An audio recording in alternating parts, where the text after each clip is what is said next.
Sir, Lalu Prasad ने कहा कि अब नरेंद्र मोदी का खेल खत्म, क्योंकि अब नीतीश कुमार बनेंगे पीएम।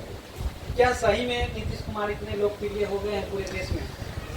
मेरे भाई, अगर खुद के मुंह से प्रधानमंत्री, मुख्यमंत्री या जीवन में कुछ भी बनना होता तो फिर किसी को प्रयास करने की क्षमता की बात ही कहाँ है। लालू जी के पार्टी का, जिसको आप लोग बड़ा दल मानते हैं, आपकी जानकारी के लिए बता दूं, आपको रिफ्रेश आपके दिमाग को कर देता हूं, आरजेडी का लोकसभा में 0 MP है, लेकिन वो तय करेंगे कि देश में प्रधानमंत्री कौन बनेगा।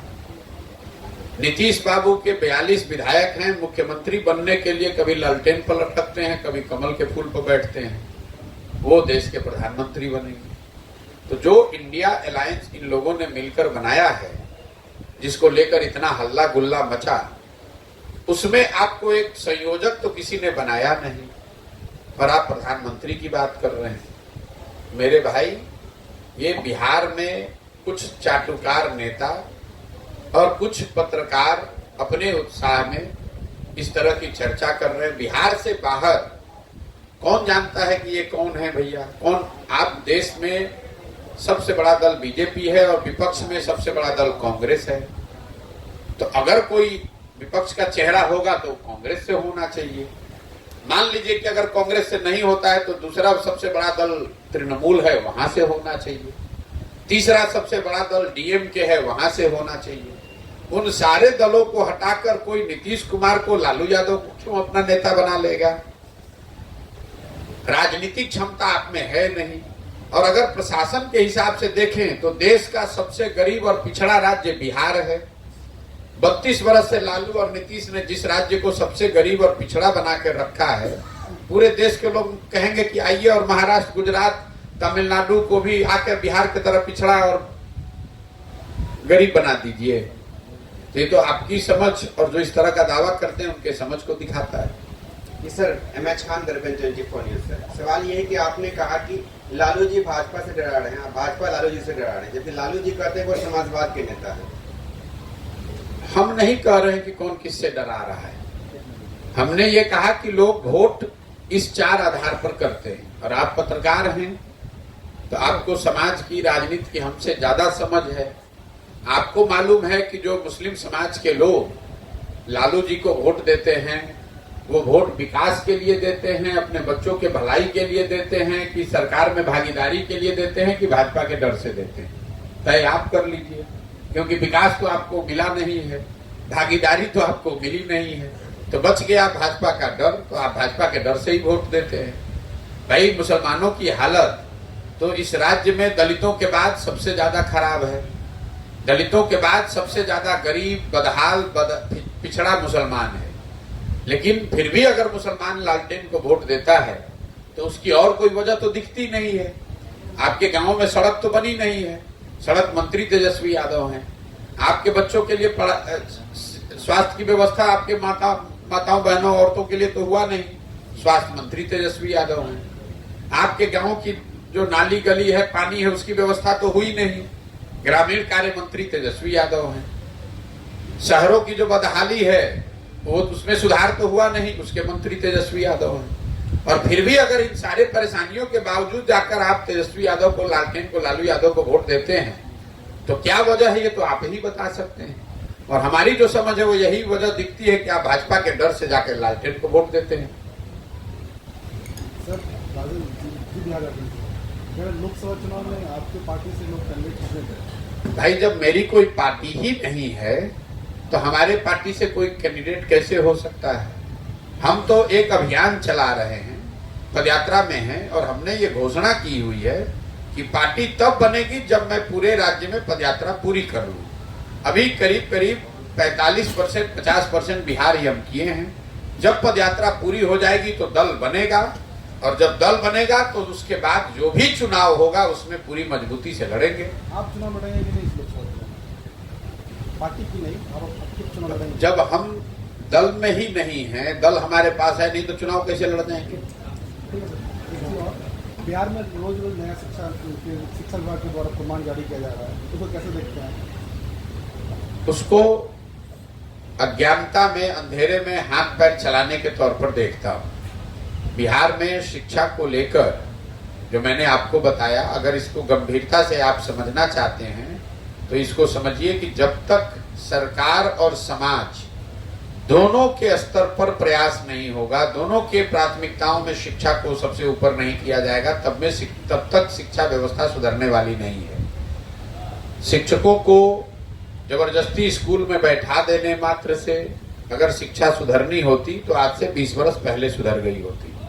नियोजित शिक्षकों को राज्य कर्मी बना देने से अगर शिक्षा सुधरनी होती तो वो भी सुधर जानी चाहिए थी पहले।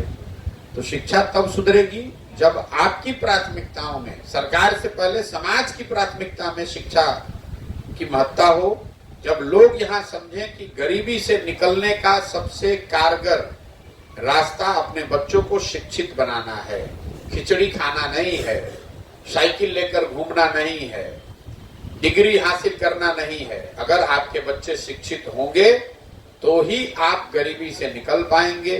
और जब तक आप इस बात को समझेंगे नहीं, उस बात के लिए वोट नहीं करेंगे, तब तक बिहार में ना शिक्षा की स्थिति सुधरेगी, ना गरीबी से में रहने वाले लोगों के हालात सुधरेंगे। आपने शिक्षक की बात की, बिहार में शिक्षक के छुट्टियों में फेरबदल किया गया है।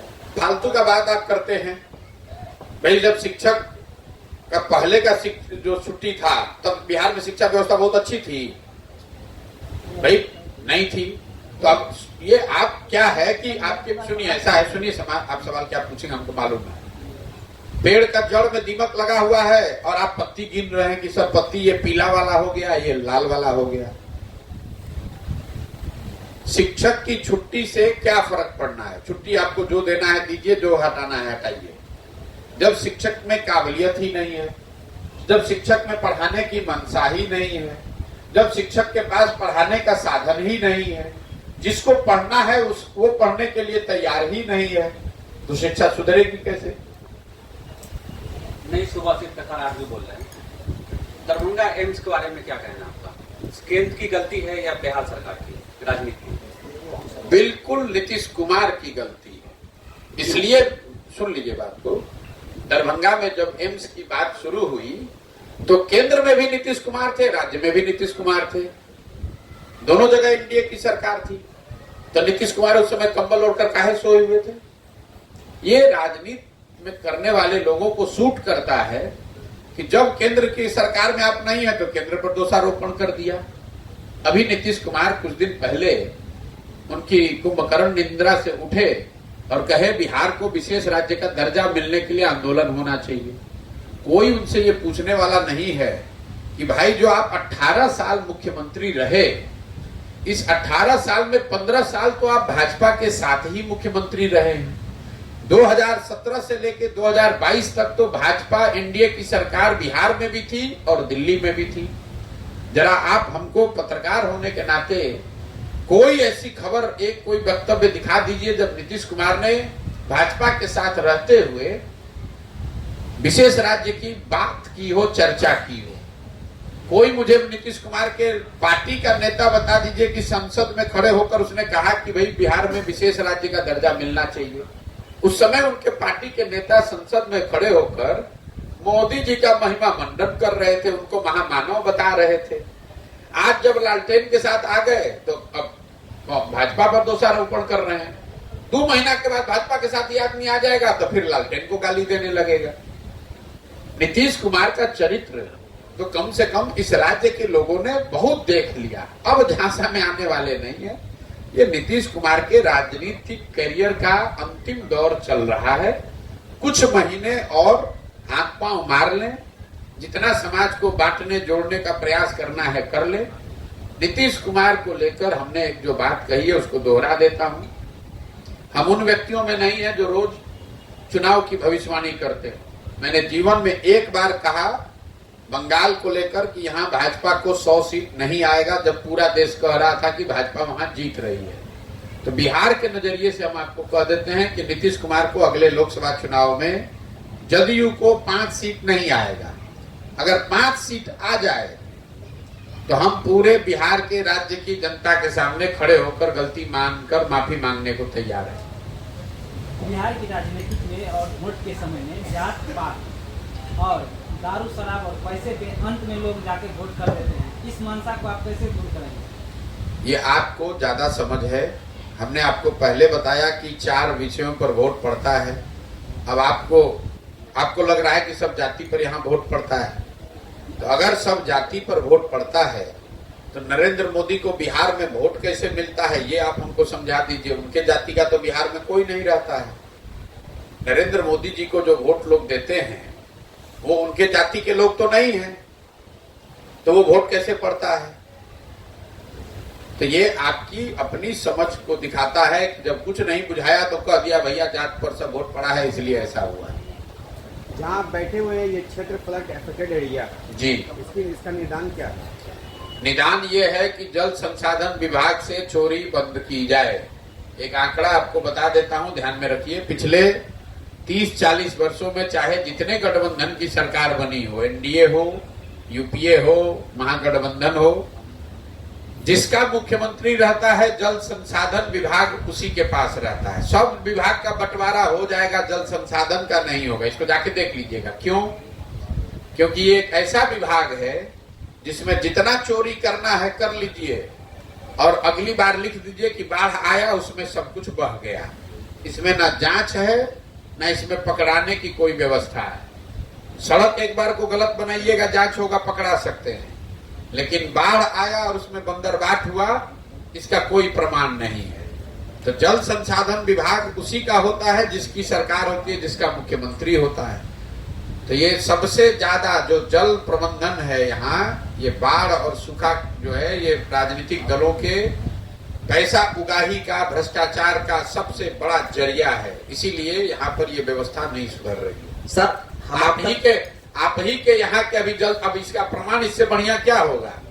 आप ही के जिला के अभी जल संसाधन मंत्री हैं महोदय, और आप कह रहे हैं कि ये बाढ़ प्रभावित है। तो पूरा बिहार तो छोड़ो भाई, कम से कम अपने जिला का तो पानी का व्यवस्था ठीक करा दो। तो क्या बाढ़ आपदा है आपसे नेताओं के लिए? आपदा नहीं है, मैं आपको बता रहा हूँ। हमने बहुत सरकारों के साथ, दलों के साथ काम किया है। जल संसाधन विभाग लूट का सबसे आसान और बड़ा जरिया है। इसीलिए यहाँ बाढ़ और सूखे की समस्या कभी निपट नहीं सकती है। सर बिहार के युवक इतना पढ़ लिख लेते हैं, एमए कर लेते हैं, फिर भी सर दूसरे राज्यों में सर मार खाने के लिए, लेबर का काम करने के लिए सर क्यों जाना पड़ता है? सर दोषी कौन है? सर दोषी आप हैं इसलिए, और आपके हमारे माँ बाप हैं, क्योंकि आपने पहली बात कि एमए की पढ़ाई नहीं की, एमए का डिग्री हासिल किया है।